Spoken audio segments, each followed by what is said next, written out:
PM Modi ने अपने संबोधन में चौथे लॉकडाउन का ऐलान कर दिया है। कोरोना वायरस के खिलाफ जारी जंग के बीच घोषित इस लॉकडाउन में कई तरह की छूट मिलेगी। ये चरण पहले, दूसरे और तीसरे से बिल्कुल अलग होगा। पीएम मोदी ने जो संकेत दिए हैं उसके अनुसार 18 मई के बाद लॉकडाउन नए रंग रूप में जारी रहेगा। पीएम मोदी ने जो संकेत दिए हैं उसके मुताबिक चौथे चरण में ज्यादा रियायतें दी जाएंगी। इसमें राज्यों को भी अधिकार दिया जा सकता है।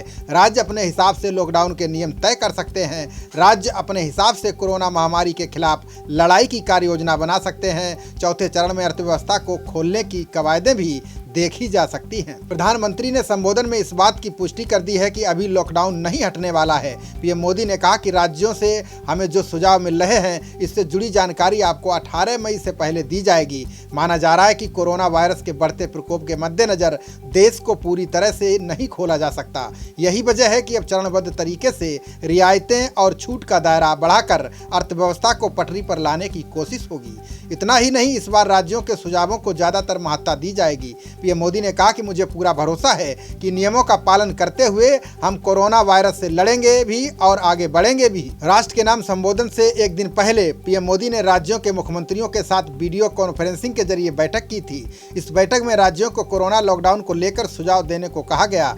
कई राज्यों ने बैठक के दौरान ही लॉकडाउन को बढ़ाने का सुझाव दिया तो कई ने हटाने अथवा काफी छूट देने की बातें कही। बताया जा रहा है कि राज्यों को लॉकडाउन पर 15 मई तक सुझाव देने को कहा गया है। इतना ही नहीं, राज्यों की ओर से पीएम मोदी के सामने लॉकडाउन में ढील, आर्थिक गतिविधियों को शुरू करने और अलग अलग जोनों में बंटवारे संबंधी फैसले राज्य सरकारों पर छोड़ने जैसे प्रस्ताव रखे गए। यूपी में 17 मई के बाद लॉकडाउन 2 हफ्तों के लिए बढ़ सकता है। कोरोना संकट और लॉकडाउन को लेकर मुख्यमंत्री और मंत्रियों की बैठक करीब 1.5 घंटे तक चली। बैठक में ज्यादातर मंत्रियों ने लॉकडाउन बढ़ाने का सुझाव दिया। इसके साथ मंत्रियों ने आर्थिक गतिविधियों के लिए अधिक से अधिक अनुमति देने की बात कही ताकि अधिक से अधिक लोगों को रोजगार मिल सके। मुख्यमंत्री योगी ने भी कहा कि महामारी से निपटने के लिए सभी जरूरी कदम उठाते हुए आर्थिक गतिविधियों पर भी फोकस किया जाएगा। स्थानीय उद्यमों पर भी आधिकारिक फोकस किया जाएगा जिससे प्रदेश का प्रत्येक गांव और जिला आत्मनिर्भरता की ओर बढ़ सके। कोविड-19 प्रोटोकॉल के पालन के साथ शादी ब्याह की अनुमति भी देने का सुझाव दिया गया।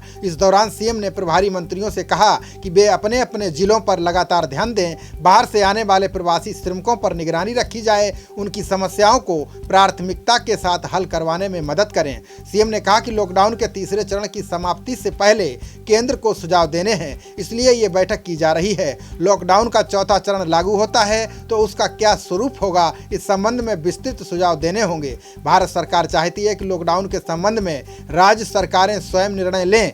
मुख्यमंत्री ने कहा कि आगामी 10 दिन बहुत चुनौतीपूर्ण होंगे, इस लिहाज से खास सतर्कता बरतने की जरूरत है। आने वाले श्रमिकों में से कई संक्रमित होंगे। उत्तर प्रदेश में प्रवासी श्रमिकों को भेजने का अन्य राज्य लगातार दबाव बना रहे हैं। दिल्ली से 4.5 लाख श्रमिक अभी और आने को आतुर हैं। अगर अगले 10 दिनों तक संक्रमण को नियंत्रित कर लिया गया तो कोरोना उत्तर प्रदेश में नियंत्रित होगा। लॉकडाउन के अब तक के चरणों पर गौर करें तो कई बातें साफ हो जाएंगी। सरकार ने पहले, दूसरे और तीसरे चरण में क्रमबद्ध तरीके से छूट का दायरा बढ़ाया है ताकि जान और जहान दोनों चल सकें।